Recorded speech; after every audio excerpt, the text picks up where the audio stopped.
اعوذ باللہ من الشیطان الرجیم بسم اللہ الرحمن الرحیم۔ گزشتہ سبق میں ہم نے یہ پڑھا تھا وَمَا تُنْفِقُوا مِنْ خَيْرٍ يُوَفَّ إِلَيْكُمْ وَأَنْتُمْ لَا تُظْلَمُونَ، اور جو تم نفقہ کرتے ہو، خرچ کرتے ہو اللہ کے راستے میں، من خیرن، کوئی بھی بھلائی کے لیے، کوئی بھی خیرات، خیر بھلائی یا خیرات، یوفا الیکم، وفا پورا پورا دیا جائے گا تمہیں، وانتم لا تظلمون، اور تم نہیں ظلم کیے جاؤ گے یا تم سے کوئی زیادتی نہیں کی جائے گی۔ جو بدلہ ہے تمہیں پورا پورا دیا جائے گا اس بھلائی کا یا خیر کے کام کا، کوئی کمی نہیں کی جائے گی، کوئی تم پر ظلم نہیں کیا جائے گا۔ آج ہم نے یہاں سے شروع کرنا ہے للفقراء الذین، فقراء فقیر کی جمع، فقراء کے لیے، للفقراء فقراء کے لیے، یعنی وہ جو تم نے خرچ کرنا ہے اللہ کے راستے میں وہ ان فقراء کے لیے ہے،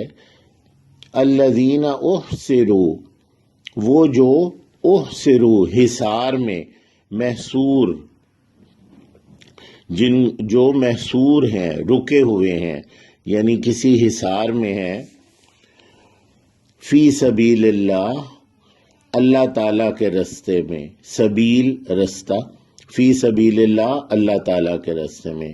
یعنی وہ فقیر یا غریب لوگ جو کسی وجہ سے رکے بیٹھے ہیں،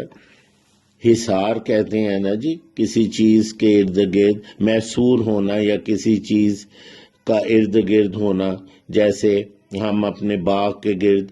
ایک باڑ لگاتے ہیں تو وہ بھی ایک حصار کی قسم ہے۔ تو دیوار سے ہم اپنا جو بھی زمین ہوتی ہے اس کے گرد ایک دیوار لگا کے، وہ بھی ایک حصار ہے۔ تو گھیرے میں ہونا، کسی وجہ سے رکے ہوئے ہونا، یہ ہے حصار۔ للفقراء الذین احصروا فی سبیل اللہ، یہ جو نفقہ ہے، یہ جو اللہ کے راستے میں خرچ کرنا ہے، یہ ان فقیروں کے لیے ہے جو رکے ہوئے ہیں اللہ تعالیٰ کے راستے میں، لا یستطیعون، نہیں وہ استطاعت رکھتے، طاقت رکھتے، ضرباً فی الارض، ضرب لگانا جیسے ہوتا ہے، ایک تو عام ضرب لگانا ہے اور ایک ہے زمین میں ضرب لگانا، یعنی زمین میں چلنا۔ ضرب کی مختلف قسمیں ہیں، جیسے ضرب المثل ہے، کسی چیز کی مثال دینا، وہ ضرب المثل ہے، اور زمین پر ضرب لگانے کا مطلب ہے چلنا، زمین میں سفر کرنا۔ تو اب وہ طاقت نہیں رکھتے اس جگہ سے جہاں پہ وہ ہیں کہ ادھر سے وہ کہیں منتقل ہوں کسی اور جگہ کی، کہیں چل کے وہ جائے زمین میں، اور وہ اس وجہ سے مجبور ہیں، تو ان پر اللہ تعالیٰ کے راستے میں خرچ کیا جائے۔ ضرباً فی الارض، چلنے کی، ادھر سے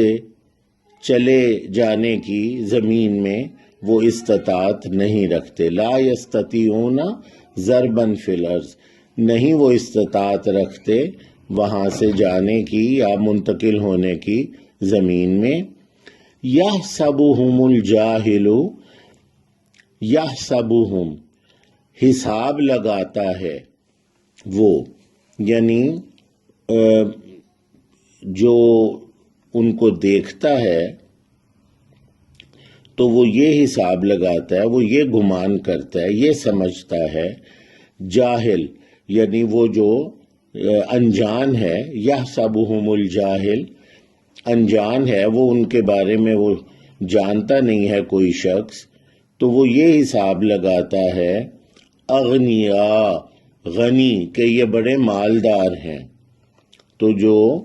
انجان آدمی ہے، یعنی جاہل، انجان کو بھی کہتے ہیں جو نہ جانتا ہو، اور ان پڑھ کو بھی جاہل کہتے ہیں۔ یحسبہم الجاہل اغنیا، حساب لگاتا ہے ان کے بارے میں جاہل یا انجان کہ اب وہ کیا ہیں، اغنیا، کہ وہ بڑے مالدار ہیں، غنی ہیں، من التعفف، اس لیے کہ وہ تعفف میں عفافہ، عفت، عزت و غیرت کی وجہ سے، قناعت کی وجہ سے، یعنی وہ لوگ قناعت پسند ہیں، لہذا وہ سوال تو نہیں کرتے کہ ان کی مدد کی جائے، تو اپنی قناعت کی وجہ سے یا سوال نہ کرنے کی وجہ سے حساب لگاتا ہے ایک انجان ان کے بارے میں کہ یہ مالدار ہیں۔ اب ہم ترجمہ کرتے ہیں۔ للفقراء الذین احصروا فی سبیل اللہ، ان فقیروں کے لیے جو محصور ہیں اللہ تعالیٰ کے راستے میں، لا یستطیعون ضربا فی الارض، نہیں وہ استطاعت رکھتے زمین میں سفر کرنے کی، یا ادھر سے جس جگہ پہ وہ محصور ہیں ادھر سے منتقل ہونے کی ان میں استطاعت یا طاقت نہیں ہے۔ یحسبہم الجاہل اغنیاء من التعفف، اور یہ گمان کرتا ہے انجان کہ وہ بڑے مالدار ہیں اس لیے کہ وہ قناعت کرتے ہیں، وہ سوال نہیں کرتے۔ سبحانک اللہم و بحمدک، اشہد ان لا الہ الا انت، استغفرک و اتوب الیک۔